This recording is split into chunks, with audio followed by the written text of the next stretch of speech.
Bismillahirrahmanirrahim. Alhamdulillahirabbil alamin. Allahumma sholli ala sayyidina Muhammad wa ala ali sayyidina Muhammad. Assalamualaikum warahmatullahi wabarakatuh. Apa kabar teman-teman? Mudah-mudahan teman-teman selalu dalam lindungan Allah Subhanahu wa taala. Amin ya rabbal alamin. Alhamdulillah, kali ini aku akan sharing pengalaman sholawat dari Mbak Ernawati. Langsung aja aku bacain ya. Alhamdulillah Mbak Mel banyak menginspirasi. Udah hampir mau setahun saya mengikuti saran Mbak Mel. Alhamdulillah doa-doa keinginan saya terkabul. Makasih banyak Mbak Mel. Moga sehat selalu. Allah ganti kebaikan Mbak Mel dengan rezeki yang tak terduga. Amin. Untuk masalah jodoh mungkin belum waktunya kali Mbak. Masih sama orang yang dulu, mudah-mudahan disegerakan. Amin. Untuk masalah rezeki, alhamdulillah selalu ada rezeki tak terduga, orderan selalu banyak, dikasih kelancaran dan keberkahan. Terasa bedanya sebelum dan sesudah mendawamkan sholawat, istighfar dan al-waqiah. Masya Allah, nggak apa-apa, insya Allah kalau udah pantas pasti Allah kasih ya. Mbak Erna jualan apa? Online atau offline? Yang dibaca sholawat apa? Gimana ngamalinnya? Online Mbak, aneka kue basah. Yang dibaca sholawat Jibril, kadang sholawat Nabi, tapi kebanyakan gak pakai tasbih bacanya. Sholawatnya sambil kerja, bikin adonan, jadi kalau mau pakai tasbih susah pegangnya. Kalau udah ada waktu luang, baru pakai tasbih, rata-rata nyampe 1000 kadang lebih. Alhamdulillah Mbak Mel, untuk masalah rezeki, tiap hari selalu aja ada orderan. Pernah waktu bulan Oktober, Masya Allah banget Mbak, saya baca sampai 4000, 6000 kali sholawat Jibril. Allah langsung kasih saya orderan sampai 6000 biji pula pesan kue basahnya untuk acara hajatan, dan sampai sekarang juga alhamdulillah lancar. Jadi benar kata Mbak Mel, Allah ngasih sesuai usaha kita juga ya Mbak.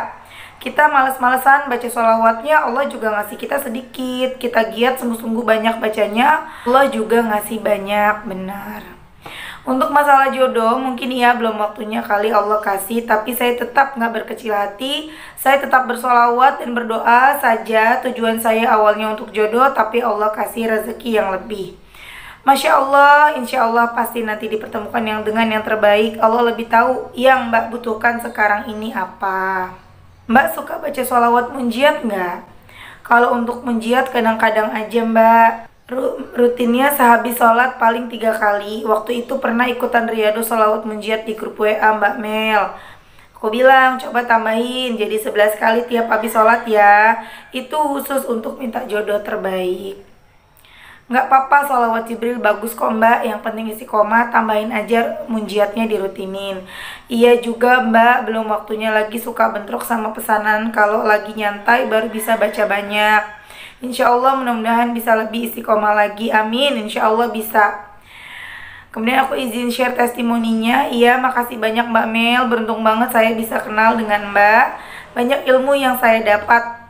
Silahkan Mbak, di samping masalah rezeki yang Masya Allah banget, hati dan pikiran juga terasa lebih tenang Mbak. Setiap masalah apapun selalu ada jalan keluarnya, selalu ada solusinya. Masya Allah teman-teman, itu tadi testimoni dari Mbak Erna yang biasa mendawamkan sholawat Jibril dan sholawat Nabi. Tapi beliau nggak pernah hitung, karena beliau ini kegiatannya sehari-hari bikin kue basah, jualan online, dan Masya Allah beliau mendawamkan sholawat tersebut, orderannya tuh ada aja. Tapi selain sholawat, Mbak Erna juga baca istighfar, kemudian baca surat waqiah. Masya Allah banget teman-teman. Dan yang tadi aku baca ya teman-teman, beda hasilnya ketika Mbak Erna bilang ketika baca sholawatnya banyak sama baca sholawatnya sedikit. Ketika banyak, orderannya juga banyak. Itulah teman-teman, Allah memberi ya sesuai dengan usaha kita. Kalau kitanya males, ya dapatnya juga sesuai lah gitu loh. Bacanya dikit, ya dapatnya dikit gitu loh teman-teman, ya kan? Sama seperti kita nabung misalnya. Kita males nabung, nabungnya sedikit ya, beda dong orang yang nabung sehari 1000 sama orang yang nabung sehari 10.000. Tentu tabungannya lebih banyak yang 10.000 setiap hari, ya kan? Itu teman-teman, jangan pernah deh berhenti sholawat, beneran deh. Kadang suka ada yang nge-DM aku, Mbak saya udah sholawat kok masih begini ya, kok nggak ada perubahan ya. Itu tadi, kemungkinan yang pertama bacanya tuh sedikit, kedua nggak istiqomah. Istiqomah itu susah loh teman-teman. Jadi coba deh dicek lagi sebelum kita mengeluh, coba dicek lagi bacaannya gimana, baca sholawatnya gimana, udah bener belum, udah istiqomah belum. Ya, jangan-jangan kita bacanya hari ini 1000, besok nggak baca, besoknya 100, besoknya nggak baca, terus kita komplain. Salah dong, ya kan teman-teman? Bahkan ada juga loh yang, ini aku digangguin kucing ya teman-teman dari tadi nih tuh. Bulak balik, jangan ganggu dong. Dan bahkan ada yang mengeluh begini, Mbak saya udah baca sholawat, kok malah dikasih susah ya Mbak, gitu kan. Mbak saya sholawat baru beberapa hari kok saya malah kena musibah ya gitu. Ya ampun, kenapa sih sholawatnya dikait-kaitkan dengan keburukan. Kadang suka heran ya, kalau lagi dapat kebahagiaan lupa bersyukur, kalau lagi dapat keberuntungan lupa bersyukur, tapi giliran kena musibah kita nyalain Allah. Kenapa sih harus seperti itu? Ketika mengalami hal yang gak enak, mikir positif. Oh, Allah lagi ngegugurin dosa saya nih, Allah lagi ngapus dosa-dosa aku nih, Allah lagi ngapus dosa-dosaku nih. Itulah teman-teman. Oh, setelah ini akan ada kebaikan. Setiap kejadian yang gak enak dalam diri kita, entah itu rasa sakit, rasa sedih, rasa kecewa, itu semua ya, rasa sulit, itu semua ada balasannya loh teman-teman. Ada balasan kebaikan dari Allah kalau kitanya sabar. Jangan ngeluh. Iya wajar sih, kita manusia biasa ya kan, wajar mengeluh, tapi jangan sampai komplain, nyala-nyalain Allah, nyala-nyalain sholawat. Ya Allah teman-teman, yang ada malah tambah kusut nanti masalahnya. Aku pernah cerita ya, aku udah baca sholawat nih, aku setiap hari baca sholawat, tapi ternyata di rumah aku, di rumah yang aku tempati ini, harusnya bayar air itu kan berapa sih ya, cuman orang sedikit di rumah gitu ya, paling 30.000, 50.000, atau paling besar 100.000. Ini aku bayar 900.000 satu bulan loh, ya kan? Itu kadang aku di hati harusnya gitu, kalau mau mikir negatif, loh kenapa sih gitu, kenapa sih harus begini kan aku udah sholat. Nah itu salah banget. Justru disinilah alhamdulillah, karena sholawat jadi tahu bayarnya segini, jadi bisa dibenerin lagi mesti gimana langkahnya supaya jangan sampai mahal gini. Oh ternyata setelah dicek, oh ternyata ada kebocoran. Seperti itu loh teman-teman. Jadi kita benar-benar selalu ngambil sisi positifnya, kemudian mikir lagi, oh saya kurang sedekah nih, makanya sama Allah dikasih ujian. Seperti itu. Oh ternyata dosa saya banyak banget nih, makanya sama Allah dihapus dosa saya melalui ujian-ujian. Jangan pernah mikir negatif ke Allah. Allah tuh ngikutin prasangka hambanya. Allah tuh udah ngasih kita banyak banget. Kita sehat, kita masih hidup aja itu udah satu anugerah loh, udah rezeki yang luar biasa. Umur yang masih Allah kasih ke kita, kesempatan hidup yang masih Allah kasih ke kita, itu jauh lebih berharga dari sekedar uang, dari sekedar rezeki, dari sekedar jodoh teman-teman. Kita ini beruntung. Kenapa? Karena kita masih dikasih kesempatan buat hidup, buat memperbaiki diri. Itu dulu disyukuri. Alhamdulillah masih hidup, alhamdulillah setiap pagi masih dikasih hidup sama Allah. Masih ada waktu untuk beristighfar, masih ada waktu untuk memperbaiki sholat, masih ada waktu untuk bersedekah. Itu disyukuri teman-teman. Kalau kita banyak bersyukur, insya Allah bertambah. Contoh ya, misalnya nih teman-teman, teman-teman nih punya teman yang keadaannya mungkin di bawah gitu ya, kekurangan, lagi kesusahan. Terus teman-teman pengen bantu, kasih makanan, tapi bantunya ya seadanya, semampunya teman-teman gitu, semampunya kita.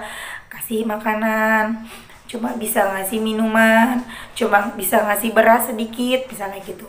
Tapi teman-teman ini, teman kita inilah ya, ribet ya kalau teman kita ini malah ngeluh. Bukannya makasih, malah ngeluh. Aku butuhnya uang buat bayaran sekolah anak. Aku butuhnya uang buat bayar cicilan. Kita ngasih beras misalnya yang harga 10.000, dia ngeluh. Aku biasanya makan beras yang 12.000, yang 13.000. Kira-kira hati kita gimana? Kesel nggak? Ya kan? Sama dengan kita ke Allah. Allah udah ngasih hidup, Allah udah ngasih sehat, ya. Terus kita nggak bersyukur. Kenapa sih rezekinya segini? Kenapa sih utangnya nggak lunas-lunas? Teman-teman, mau dilunasin utangnya tapi umurnya selesai, ya kan? Coba deh teman-teman, perbanyak bersyukur. Kita perbanyak bersyukur. Bukan cuma untuk teman-teman, untuk aku juga ya, untuk diri aku juga. Kita banyak-banyak bersyukur. Bersyukur dulu, nanti bertambah. Seperti Mbak Erna tadi ya, hajat utamanya adalah jodoh. Tapi Allah kasihnya rezeki. Kenapa? Karena Allah lebih tahu Mbak Erna lebih butuh rezeki dulu, rezeki dalam bentuk uang dulu. Pada saatnya nanti Allah pasti akan kasih jodoh terbaik buat Mbak Erna. Gitu. Pernah juga ada baru semalam ya, ada aku baca DM.